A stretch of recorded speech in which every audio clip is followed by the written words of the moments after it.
सुप्रभात। आज हम समास के विषय में पढ़ेंगे। समास की परिभाषा, समास के भेद।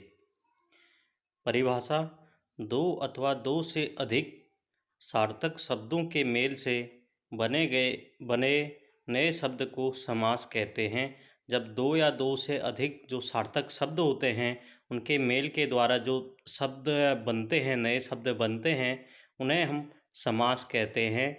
समास के विभिन्न पदों को अलग अलग करने की जो प्रक्रिया है उसे समास विग्रह कहते हैं। जब हम समास के जो पद हैं, विभिन्न अलग अलग जो पद हैं, उनको जब हम अलग अलग कर देते हैं समास के पदों को, तो उस प्रक्रिया को हम समास विग्रह कहते हैं। समास के भेद। समास 6 भेद होते हैं समास के: अव्ययी भाव समास, कर्मधारय समास, तत्पुरुष समास, द्विगु समास, द्वंद्व समास और बहुब्रीहि समास। ये समास के 6 भेद हैं।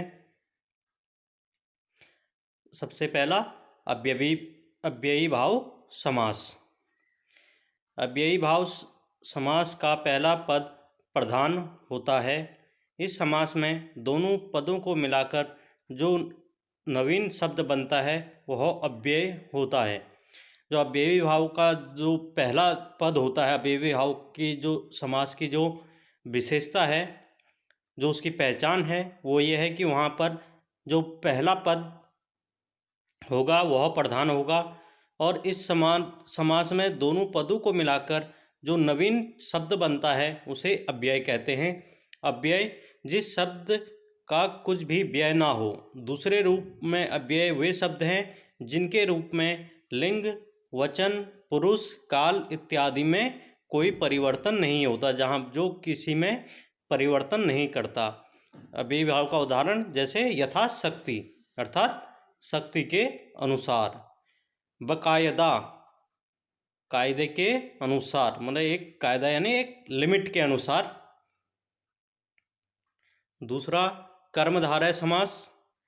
इस समास के दोनों शब्दों में विशेष्य और विशेषण अथवा उपमान और उपमेय का संबंध होता है। इसमें दूसरा पद प्रधान होता है। अव्ययी भाव में हमने क्या पढ़ा था? पहला पद पढ़ा था। इसमें दूसरा पद प्रधान होता है कर्मधारय में। विग्रह करते समय दोनों शब्दों के बीच में के समान जो है अथवा रूपी शब्द का प्रयोग किया जाता है। जो शब्द में जो बीच में है उसका प्रयोग किया जाता है। जैसे महादेव, महान है जो देव। काली मिर्च, काली है जो मिर्च। भव सागर, भव रूपी सागर। ये कर्मधारय के उदाहरण थे। तीसरा तत्पुरुष समास।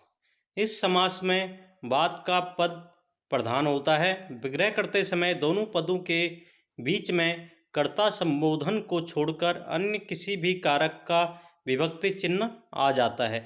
इसमें जो है जो अंतिम पद है वह प्रधान होता है और दोनों को के जो बीच है, दोनों पदों के बीच में जो है कर्ता संबोधन को छोड़कर अन्य किसी भी कारक का विभक्ति चिन्ह आ जाता है। जैसे यश प्राप्ति, यश की प्राप्ति। हस्तलिखित, हस्त के द्वारा लिखित।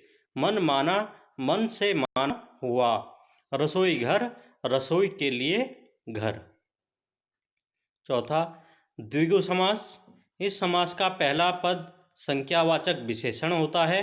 जो इस पद का जो पहला पद है इस समास का, उसका जो पहला पद संख्यावाचक विशेषण होता है तथा दूसरा पद समूहवाचक होता है। विग्रह करते समय इस समास में समूह अथवा समाहार शब्द का प्रयोग होता है।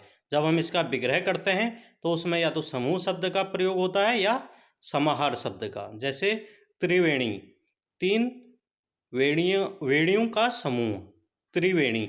चारपाई, 4 पाइयों का समूह। दोपहर, 2 पहरों का समूह।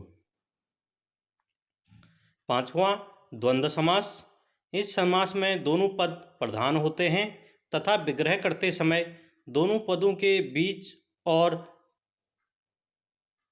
तथा या अथवा जैसे शब्दों का प्रयोग होता है। जिस समास में दोनों पूर्व पद और उत्तर पद दोनों प्रधान होते हैं और विग्रह करते समय दोनों के बीच में दो दो पद होते हैं, उनके बीच में और, तथा, या, अथवा जो ये शब्द हैं इनका प्रयोग होता है।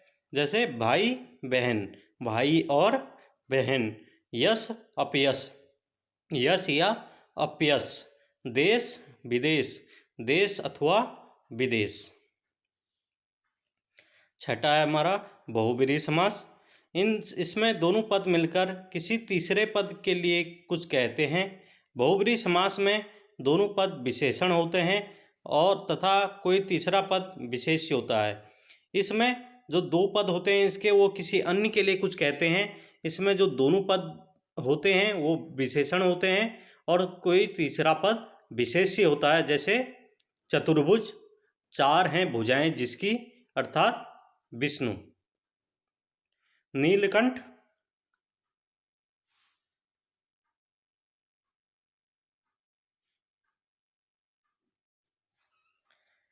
नीलकंठ, नीला है कंठ जिसका, अर्थात शिव। अब यहाँ पे हम देखेंगे दोनों पद विशेषण हैं और किसी तीसरे पद जो विशेष्य होता है वो कौन है? जैसे विष्णु, शिव।